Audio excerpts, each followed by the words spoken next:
Assalamu alaikum YouTube.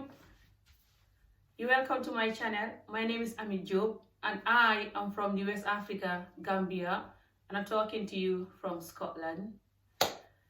So, yeah. Today is another hard topic. Some of you that know me, you know me. Some of you that have been following me for over 3 years, since when I used to do YouTube, Facebook videos, you know me. Some of you that are new, welcome to my channel. I hope you'll be able to handle this channel though. Because me, I come to this channel the way I feel about issues. I don't know how to fake how I feel about something. That's my problem, and it's been my problem my whole life. So, I have to just warn you that I'm going to be very real in this video, like those my real videos that some of you know already. And also to remind you, if you don't like people who are real, or you like people who just gonna sugarcoat everything, you might want to escape this video. This video is also for the Muslim community. But if you are not Muslim and you want to watch it for entertainment, you're welcome. This video also is not for you to like or to praise you, to tell you things that you want to hear so you can be happy. This video, like I said, is one of my honest, deep from my soul video for my society. If you think you can handle it, welcome. You're welcome to say what you're going to think about this video or your opinion about this video. Everyone have their opinion. This is 2020. As long as you're not insulting, you can say your opinion. Okay? So, you're welcome. Take your cup of tea, cup of coffee, relax. Hopefully you'll be able to understand my English though, because my English are not very good, but I'll do my best and try and pray to Allah to give me the strength to calm and explain myself in this video. Okay? Because if not, I'm going to faint during this video, and I'm still going to post it faint after I escape the faint. Okay. I'm going to start first by telling you who I am, because some of you might come into this video from Amena. So, I'm going to tell you who I am for some of you that don't know me. Like I said, my name is Ami. Ami is Amena, but in Gambia we say Ami. And I am from West Africa, the Gambia. And I am a mother, a wife-to-be, hopefully, inshallah. And I am a comedian, motivational speaker, activist, whatever you call it, talking about issues, just finding barrage, or whatever you want to call my videos. Okay? So, yeah. Why this topic get to me so much is that, you know, the other lady, when she took her hijab off, she's called Dina Tokyo, I think. I did a video, but I think I didn't post it, or maybe I didn't do it. Can't remember, to be honest. But I think I did it, but I didn't post it because then I was still, you know, like, because I'm trying to like just stick to my community type of a topic, but it's not easy, okay? And because everything is our community as well, you know? Everything is our community. We're all human. We're all diverse, okay? So, I don't know why I took off that video, if I took it off, but I think I posted, I can't remember. Anyway, if I post it, then it's not going to be as me talking as real as I am going to be talking today, you know, in this video, like pouring it all. Because the more I see people taking off their hijab, the more I see people coming at them, the more I get angry. You see? So, I come from the West Africa, okay? And I am learning so hard to know more about Allah and to be more close to Allah, okay? Some of you that watch me, you know last year, I've been telling you guys that this year is going to be the year of change for me. If I don't change this year, I will never change. like if I don't try to know Allah more, you know, and just take my religion seriously, then I'll just totally leave it, subhanallah, because I cannot be in it and I'm not in it like I was my whole life, and a lot of us are. So I did say that to you guys here, and I didn't even know that the Jump coronavirus was gonna come.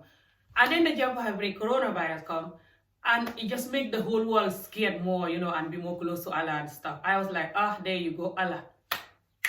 Jump at it and start wearing my hijab, you know, and everything. Especially after I had it, I nearly died. I wasn't nearly dying, to be honest. Take that back. I'm quite healthy because I eat a lot of healthy stuff, you know, like even though I love junk food. I can't say I love junk food.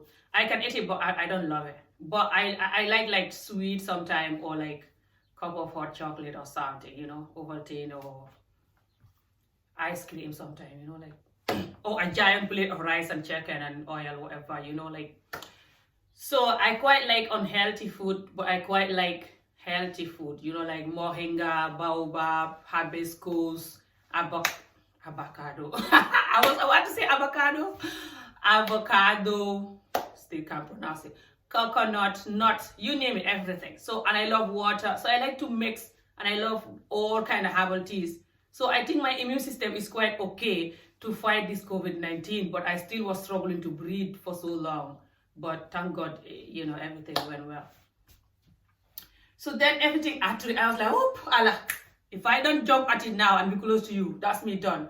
Because I could have died and you saved my life, you know. So everything just made me more trying to be more close to Allah, you know.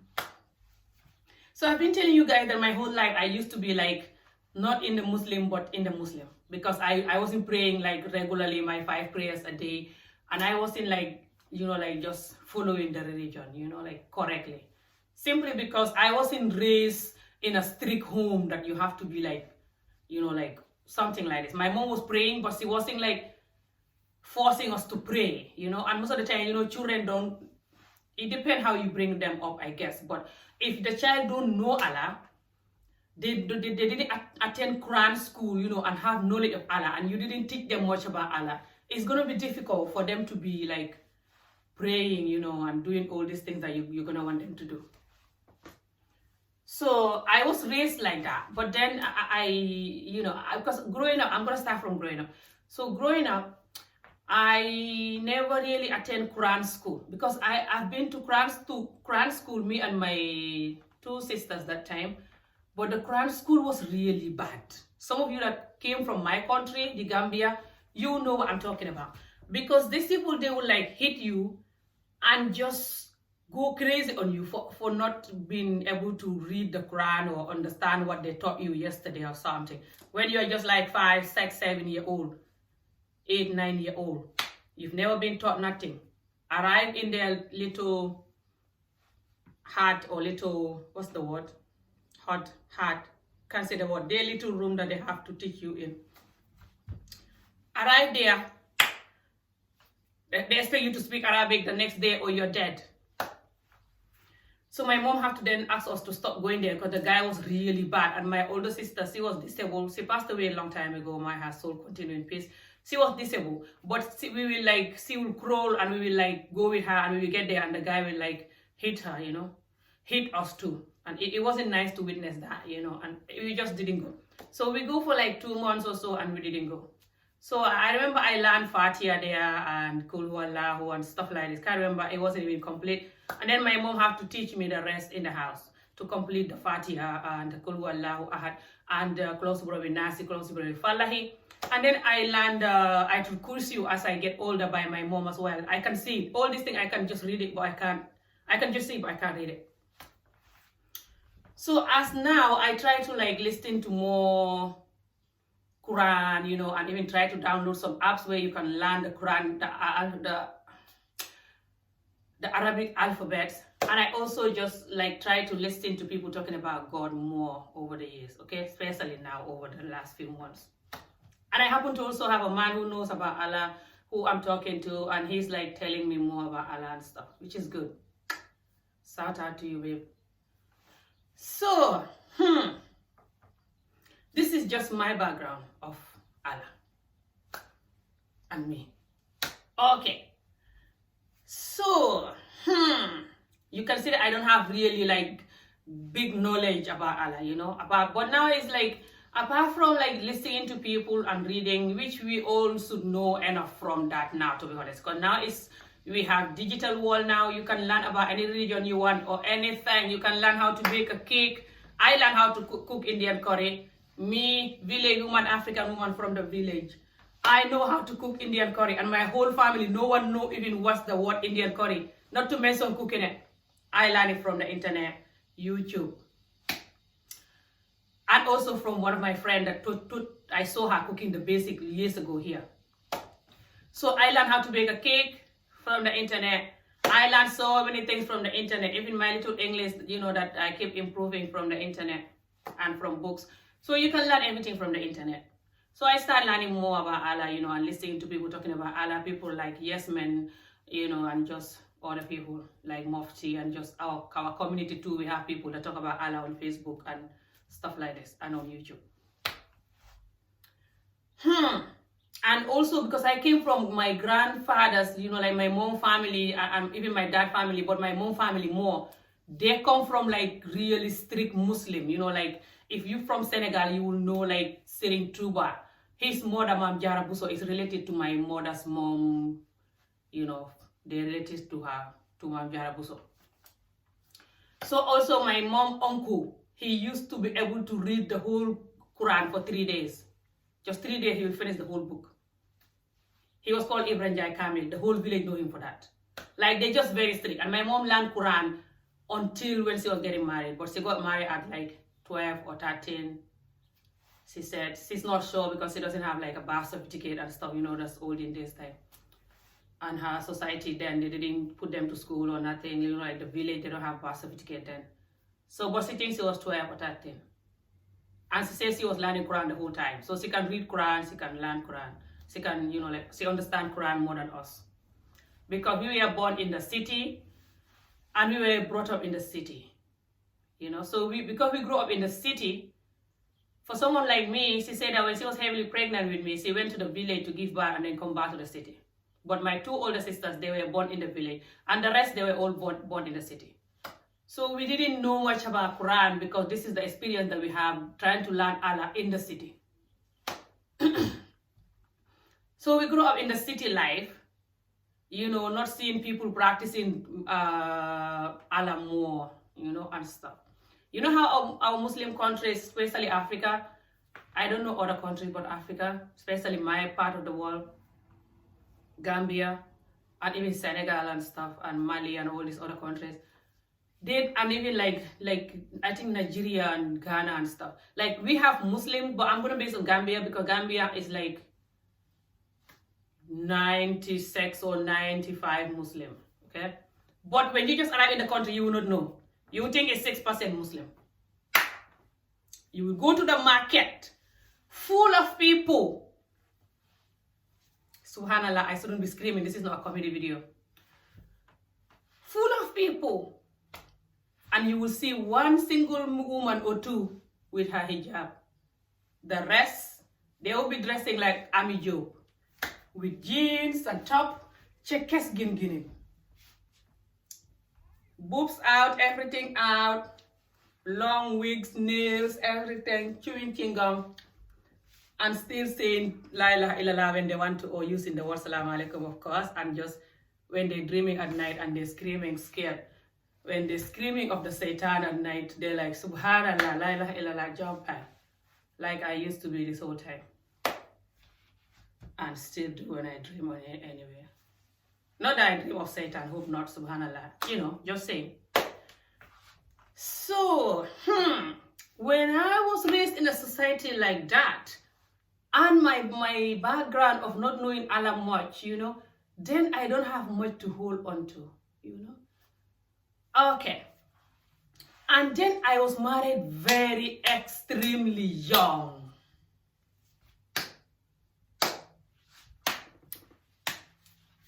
You guys that know my videos, you know I was going to bring this child married to this topic, do you?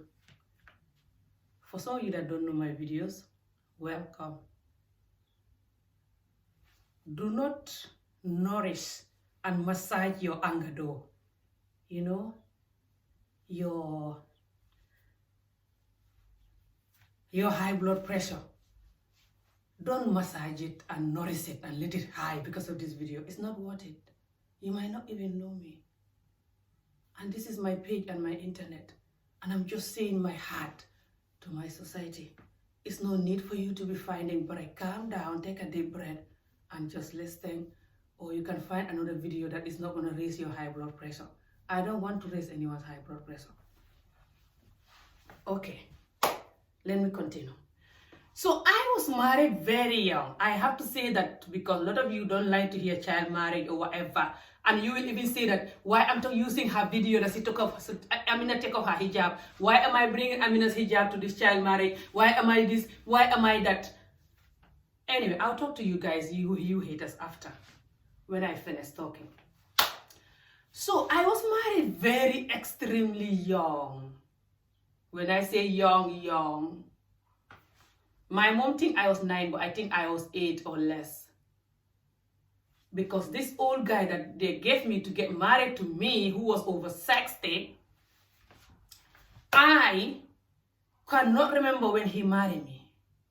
And I remember my 9, 10-year-old experience in life, because I remember young childhood life. Some people are like that.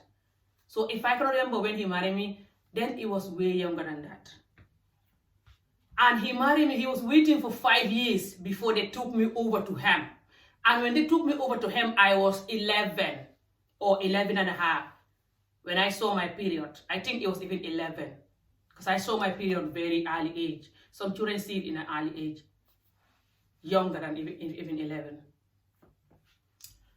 100% my period was 11 or 11 and a half, like this. And this guy was waiting, we were waiting for the period to arrive so they would think I'm mature enough. For 5 years, 100%. If any of you want me to do video, the only thing is my mom can only speak my language. I will record a video, which I'm going to ask my mom. I can call her on WhatsApp and ask her that. Some of you know my mom's voice. You will know, because some of you watch me and you know me since childhood. She will answer. If you don't believe this is how young I was, because some of you think that I'm just making this up. Who's going to make this up? It's embarrassing and insane and disgraceful. Why will I say this just for view?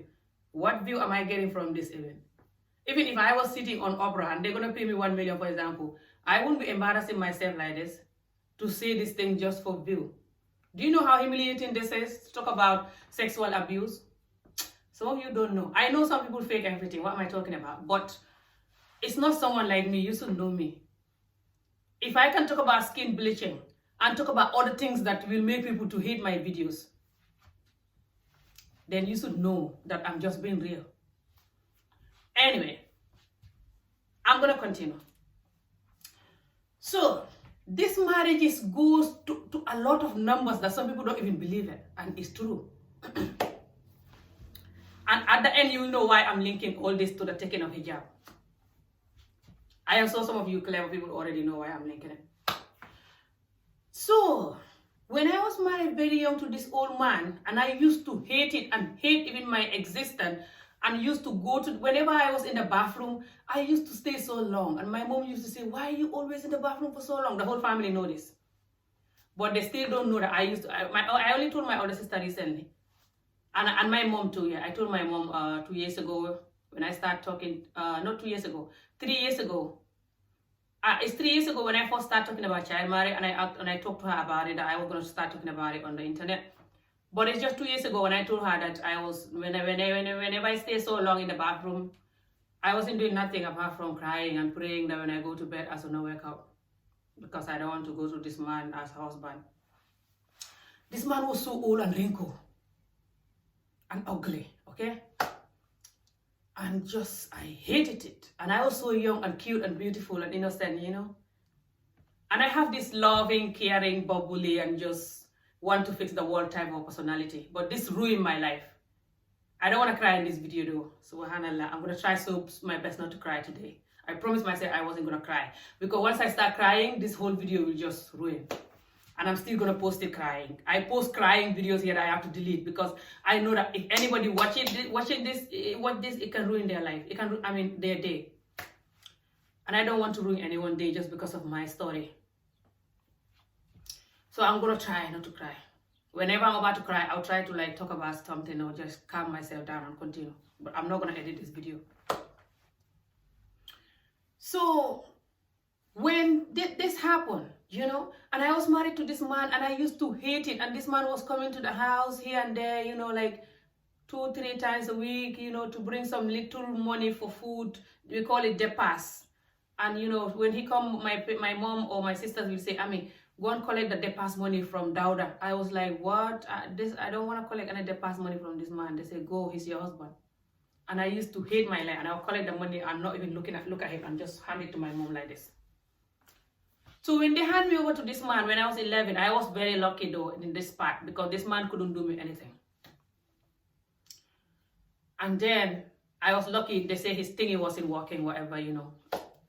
But I remember my mom and one of my auntie was walking me there that night, and I will never forget that the moonlight was really bright, and we were walking in the night to go to this man's house. And they were telling me that we heard that this man cannot do anything, but he liked to marry young girls just to pretend he have a wife. So when we get there, and my mom gave me some torchlight and said that you have to hide it, you know, somewhere, and that he should not see it. And at night when he's trying to come on top of you, you have to light this torchlight and see whether he's going to try to use candle on you or something to disvirgin you, because they say he's not man enough. And I was just 11. And I have to listen to this, and nobody ever touched me before. Because I was very careful growing up, because I'm a big girl from a childhood. From a baby, I was born big like this, mashallah, like my mom and my mom. So people start aftering me when I was very young, but I never allowed anyone to. And my mom was very good with telling us how men can abuse you and how you should be careful. So I was lucky I never have anyone abuse me or anything. The only abuse I have is this child marriage thing, you know, growing up. So when I went there, I'll try to cut this short, because if not, I'll be here all day. If you guys want me to do a whole history of my child marriage, I'll try to do it in English, because I really want you guys to know this, especially now that I'm seeing this thing going on. So you guys can know that the real problem to our society, okay, is beyond what you might think it is. So then, you know, then I was married to this man and everything, and I was lucky when they took me there. The thing didn't work. I'll cut it short, so the marriage finished. So when I was 12, they gave me to get married again to somebody who was about 28 years old, who I also don't love. Hated the sweat of this man. He had this strong sweat in his underarms, and just his clothes. Even when I'm washing his clothes, I hate the sweat, and I just hate anything to do with him. And I have to be married to him. I ran from his house to my mom's house twice when they took me there. The first time when I ran there to my mom's house, I nearly died. I couldn't breathe, because I told you guys I'm always a big girl. So when I ran, it's so far. When I ran there to my mom's house, I couldn't breathe, and I never ran before like that. So my mom have to buy milk in the shop, and they have to choke me to force me to drink the milk so I can breathe.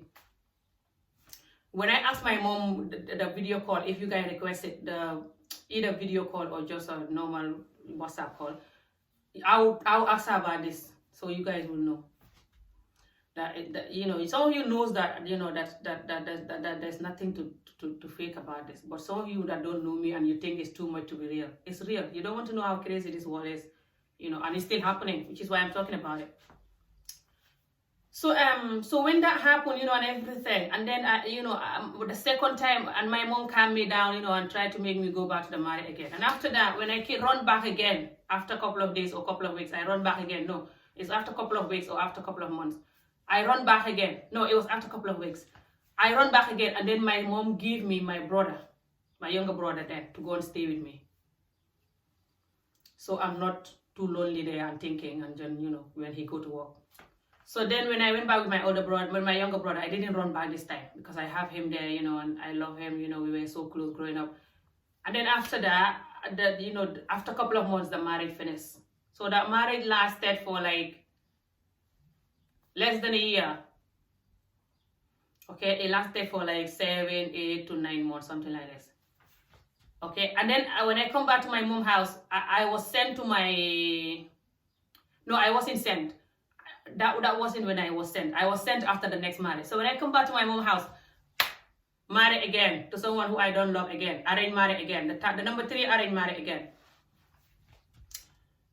And all of this linked to not just because I'm Muslim and we believe in marriage and we sometimes have children that we cannot look after because the father was arranged marriage and he's not there for the children and the marriage end up finishing and the children end up suffering and the mother giving them away and stuff. It's not just that's why, but it's also I have a stepdad that was not very good to us and we don't have space in the house basically, okay? This is again very embarrassing to talk about, but it's very important because there are young people that is going through this. They might not be going through child marriage, but they have a stepdad or stepmother who cannot love them, cannot give them peace, and they have to run away from home or just going to friends, you know, that is going to end up ruining their life because they cannot be happy at home. It's a long story.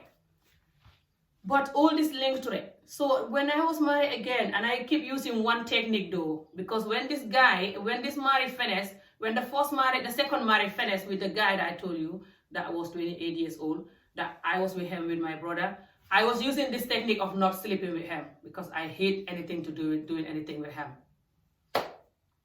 So this technique of not sleeping with him made him divorce me, but he couldn't say this to my mom, of course. And the second man, I used the same technique. And then the third man, sorry. And I was like 14, 15 this time when the third marriage finished, okay? And then my mom decided he's gonna take me to Senegal to my uncle. Anyway, everything I cannot explain my whole story here. Like I said, if you guys want me to explain the rest, let me know. I have to move on to so I can finish this video. I don't want this video 1 hour. So the whole marriages keep going worse, from bad to worse, you know, and then people sometimes were thinking, they were blaming me for it because I couldn't tell them that I'm making these people to divorce me because I didn't want to sleep with them, you know. One of them ended up divorcing me. It's nothing to do with that because I loved him. Like I said, it's a long story, but if you guys want me to explain, let me know because like I said, I don't want to focus on this. It's going to make this video too long. But I'm going to cut it short and explain the number of marriages I've been through with my community. A lot of people going through this, you know, different way and it's suffering them. So I've been married like for a lot of time. Like when I was 25, that was my marriage number 6. And when I was 26, 27, I got married again for marriage number, I think I was 27. Marriage number 8. No, sorry, marriage number 7 when I was 27. So now I finished with the marriage number 8. And all of these marriages, I shouldn't be laughing, I should be crying. Sometimes I laugh when I'm supposed to cry, by the way. I'm very African. So all these marriages, it's like they're not married. None of them is a real marriage, like proper how marriage should start. I don't know how to explain it. And like I said, if you guys want me to talk about it, let me know because I don't want this whole video. But then people just gonna, you know, like use that to blame you for marrying this number of time and finding better without even knowing the reason, you know, and like, just like the way you guys blaming this woman for taking off her hijab. So now I'm gonna move to this woman again. Like I said, if you guys want me to do a whole different video about this whole child marriage thing and how much it led me to so many marriages and what happened, let me know. So, I just want you guys to know how hard it is for us as a Muslim woman, especially a lot of us, okay? Because a lot of us don't have the chance to be loved and cared for, okay? Growing up, okay? And even as an adult. And then you guys want us to be like taking this Allah so serious and like, and then you're like, you know, a good Muslim woman, like, A lot of these Muslim women that are wearing hijab, you know, and doing videos, you guys are always commenting on their videos. Even when they're breathing, you're like, you're not supposed to breathe. You know, this lack of breathing is not just an America thing, George thing, you know. It's everywhere, especially in our African, especially in our Muslim women community. Just now, I saw a black American woman that was telling the people protesting in America. She was in the news or something. I saw the video on Facebook. I'll see if I can post the video here on my channel later. It's just like a 6-minute video or something. She was saying people, why they complaining about George death and saying that, you know, that Black Lives Matter, they're hypocrite. What's the word hypocrite? Hypocrite, can't say it. Because black Americans kill each other like more than everything, every single day, and they're not saying Black Lives Matter. It's true. Black lives should matter, either it's an African or American white man who kill us. We're not supposed to be killing each other unnecessarily. And it's no excuse for going looting shops and stealing people's stuff and calling it Black Lives Matter. That you're actually telling the world that black life doesn't matter. That's why you're going there as a black person and stealing. If anyone looting the shops and stealing, it shouldn't be any black person. Because then that's the only way you can prove to the world that black lives matter. That you are innocent and you're a good person and the people should leave you alone. Not when you are proving the world that, look at this is who I am, and destroying the image of black people by joining the crowd and stealing, especially the videos that I'm seeing more black people than anybody else. Looting, what's the word? Everywhere. Anyway, I don't want to base on the topic on this. But I have to say that again, some of you are not going to like this here, but remember you have to chill and take a deep breath. Remember? No high blood pressure here, remember? It's not worth it, it's just life. Calm down. I'm telling you this, just calm down for your own good. Anyway, back to this job Habarai, Ibadu story. Hijab story.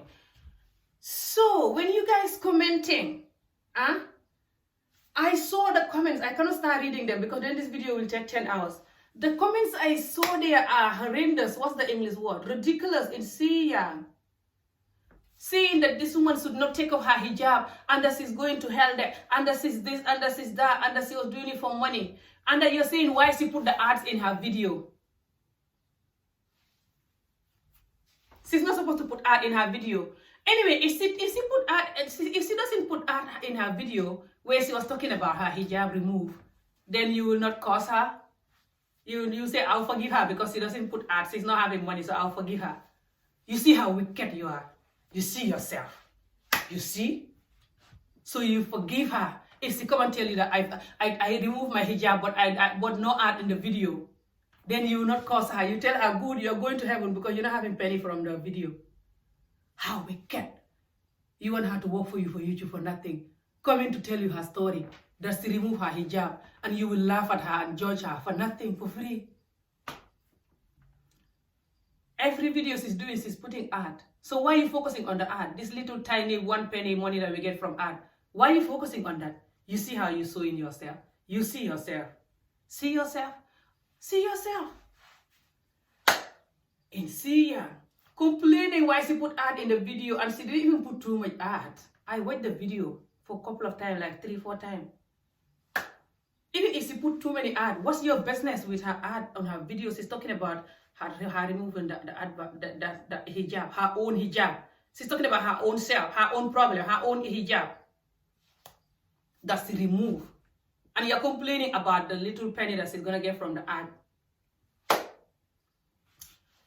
And then some of you have to bring the racist thing, of course, story, and saying that only now that YouTube make this video viral because she take off her hijab. That's why it's viral there. If she didn't take off her hijab, it was not going to be viral there. How many Muslim videos that go viral? Hijab or no? It's not easy to go viral on YouTube. Hijab or no? If that video is lucky enough to go viral, doesn't mean that it's because she take off the hijab. Why do you have to quote it to racism? Again, you're making the Muslim woman, you see God, you see Allah. I love Allah. You see how Allah make you that comment that you said. That video that you make, I'm not going to say your name. You that say that video go viral because it remove her hijab. So YouTube don't like Muslim. And the whole world just don't like Muslim. You are actually doing more damage than harm. Then you think you're harming her for saying that, or you're trying to tell her that she's doing this for YouTube to promote her or for money. But the damage you're doing in that word is more damaging. You're telling the people that are wearing hijab, people like me that is just new to hijab and practicing it. You're telling us that we better remove it quickly because no YouTube, no the whole world nobody will like us because of this hijab. You see? And that's nothing to do with it. I don't think it's something to do with it. Me. I'm not that negative. Don't see me like this. That people that know me in real life know me. I'm not that negative. I know that video could just be lucky and go viral. I'm not even thinking of that video is viral because she take off her hijab. I'm not that low-minded and insecure. If I was that insecure with a hijab and with my Muslimness, I would not wear hijab in this Scotland that is also full of racism here sometimes. You go out, people staring at your hijab or not. Even calling you names sometimes. I've been called, go back to your country when I was coming from work. Some people shouting in the car, go back to your country, and I was so scared. At night, it was in the evening. People get attacked here and get beaten when they're coming from work late. It happened in Glasgow a couple of times and stuff. I think even in Edinburgh it does. I just might even not know about it for hitting people. But I do know about people having racist problem, you know, like supermarket or somewhere, like anywhere you go.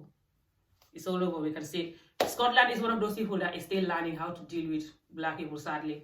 Because years ago, there was no black people here. Like 14 years ago when I was here, it's very few, but now it's even little more, but still.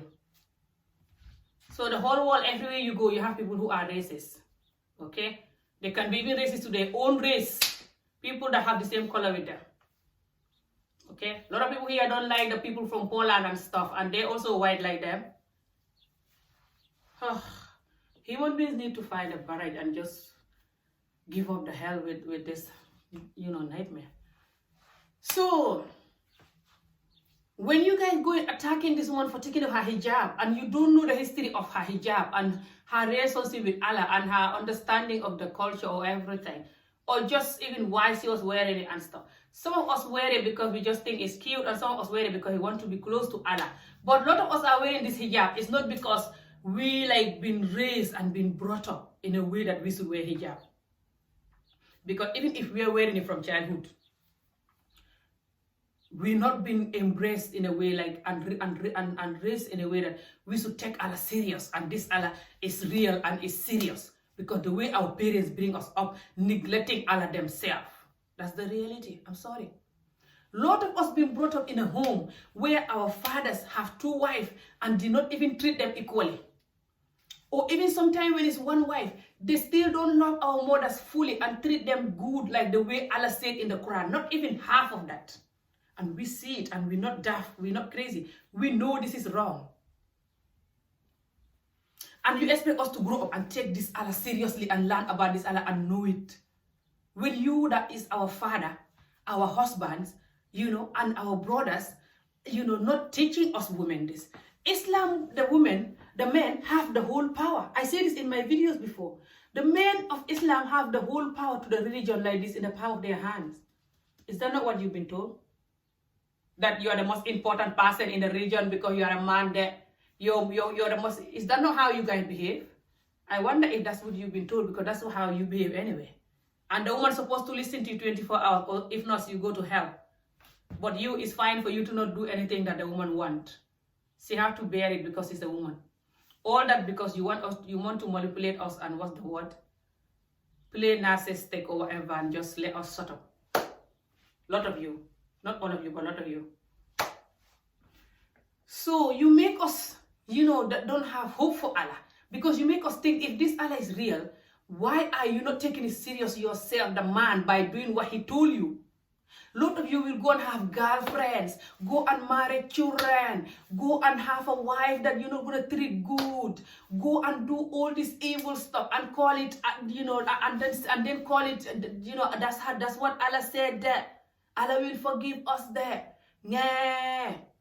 And then when it's us Muslims, you're like, be good there. Subhanallah. Sister, you shouldn't say this. Subhanallah. Yeah. It won't work. In this life now, people are so clever and intelligent and understand the word narcissistic, understand the word blackmail, understand the word gaslight, understand the word whatever. We also understand the word find a barrage. So, if you guys want good Muslim women that will take this religion serious, wear hijab, even if they grow up like me, don't know much about Allah, they will love it so much that they will want to learn about Allah. And even if they're Christian or non-religious, they will love it so much that they will learn about Allah and respect the religion. You have to build a foundation for us, you Muslim men all over the world. 99% of Muslim families, if the man is 100% good Muslim man, living how Allah tell him to live with his wife and children, or even half of that, he's doing it correctly, then the whole world was gonna marry to Muslim men, and the whole world was gonna change to Muslim within a blank, what's the English word? Like that. Because Islam is a beautiful religion. We love it. Even some of us that don't wear hijab, we love it. Especially when you're born in it, you love it. You love to listen to Quran. You just love everything to do with it. It's nice and just feminine. What's the English word? Beautiful. You dress nice clothes, nice, cover your body. You look hue. We call it hue in my country. Hue is like elegant and like cover, like matured. Hue. I don't know how to say this in English. Beautiful. Also is what Allah said. You're doing it for Allah to reward you. But why we're scared to do it is, number one, when we start doing it, when the moment the person take it off, 1 single minute, you jump and start insulting them for why they take it off. Allah told us to cover our hair. Okay, for example, listen to this. Allah told us to cover our hair. Okay? But Allah told us to not do so many different things that is worse than not covering your hair. For example, girlfriend, or drinking alcohol, not being good to your wife, not even treating your two wives equally, not showing love and care to your wife and children.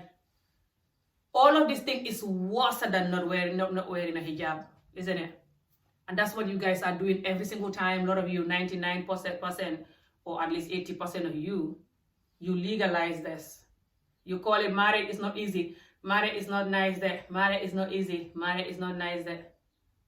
Because you know you're not ready to be good. That's why you always put those two words together.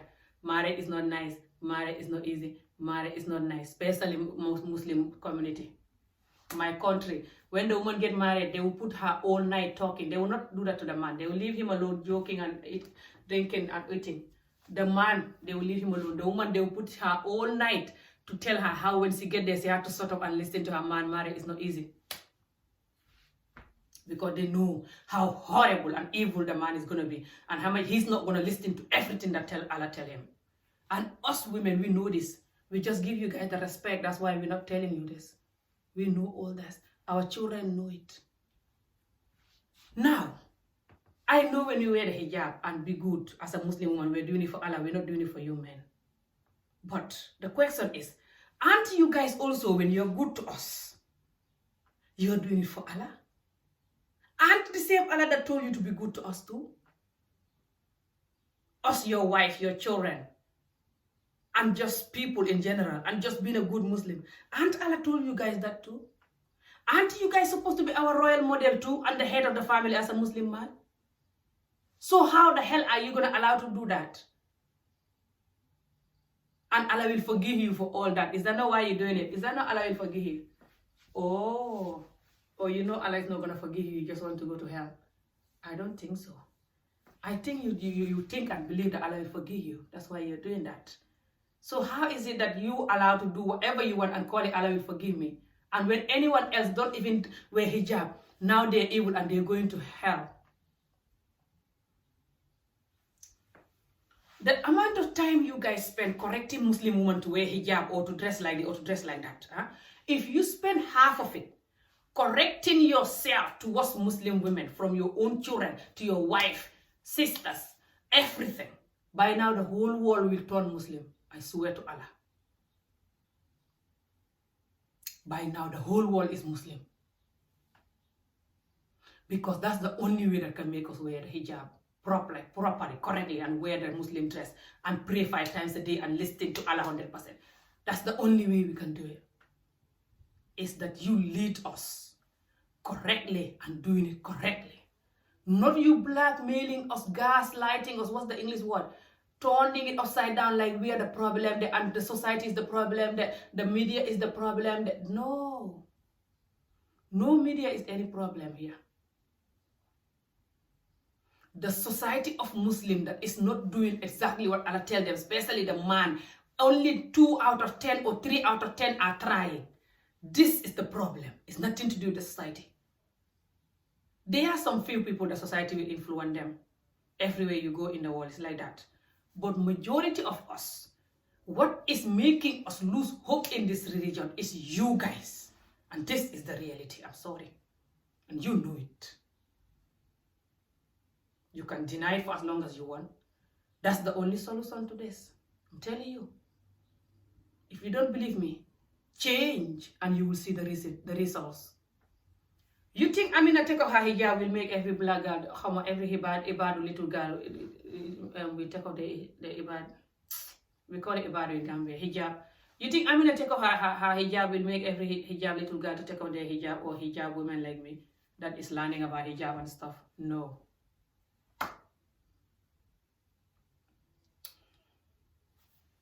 Even if the little girl, for example, 1 or 2 little girls take it off because Amena take it off, they can put it back on. You know, if they see that the religion is good and worth it. Because you people are making people believe that the religion is good and worth listening to. You guys want us to hold into Allah alone. We hold on to Allah alone. Subhanallah, Allah is not alone. Allah is everything. You want us to hold onto Allah, and do everything that He told us, when you will never hold on to Allah and do what He told you. You that is the man, is the head of the family. Especially some of you that pray 5 times a day as if you care about Allah, and you don't. You're doing everything that He told you not to do. You never so care to love to your wife and children.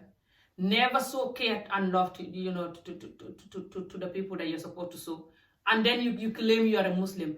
When the Sallallahu Alaihi Wasallam, even when he have enemies, when the enemies come and bring rubbish at his door, when they don't come, he will go and ask them, where is my rubbish? Why you didn't bring my rubbish today? That's how much he loves people.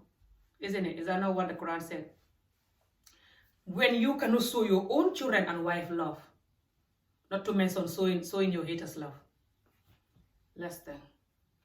Until you guys lead us like the Muslim men you claiming to be, these Muslim women can never wear the hijab. And the ones that wearing it are only wearing it because of Allah. And they're going to be struggling to wear it because of Allah, because no one to motivate them to wear it. They have to motivate themselves. A lot of us are not being raised in a way that we know Allah. Or even if we know Allah and went to Quran school, we don't have that upbringing in the house that people are practicing what Allah said. Especially our fathers. A lot of them are not doing it the way Allah said. And you know it. A lot of them will have children with and a wife, cannot even feed them, and jump and marry another one. The children suffering is up to you. You can be a drug addict or a prostitute or whatever you want. No one cares.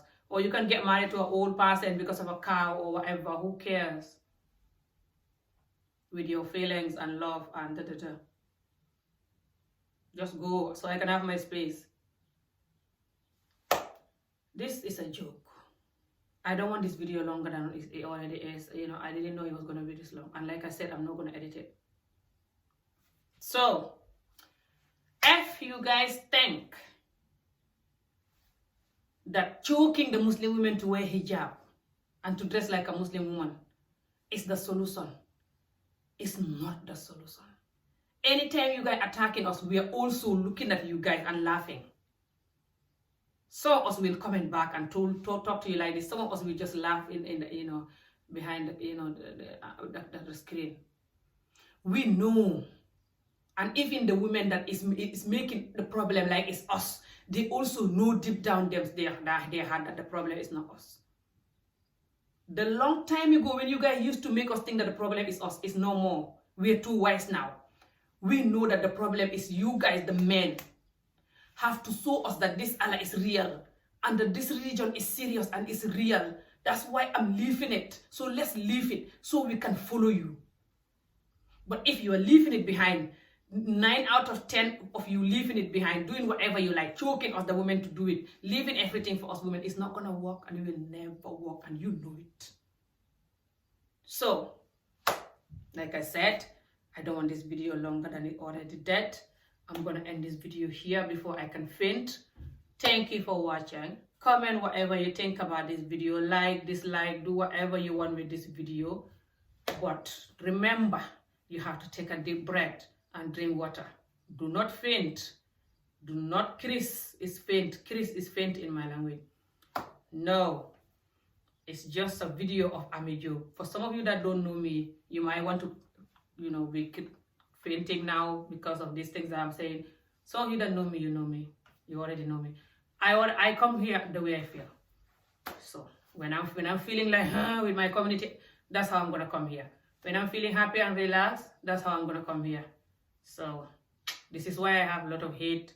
But sorry for some of you that cannot handle the truth. But hey, life too short, okay? Until we are real, we can never fix nothing.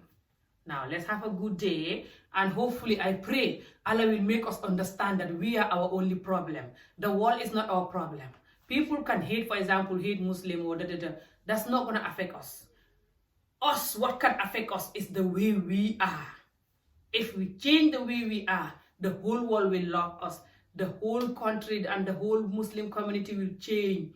Even everyone that didn't wear hijab before as a Muslim will wear it and practice it like the way I'm practicing it. And just the whole world will be amazing. Okay? So I pray Allah will give us this mind and we understand the problem and we try to fix it. Especially you, the men. I challenge every Muslim man to make people fall in love with the religion, because the way he's gonna love, appreciate, and live the religion. Living it every day, deep inside. Not using it to blackmail this one and that one. No. Living it deep, with deep honest. So we can lead. So the whole world can see it and follow it. This is the only solution. So, again, have a good day. Thank you for watching the video. I'll see you guys next time again, inshallah. And yeah, thank you for watching. Bye. Take care.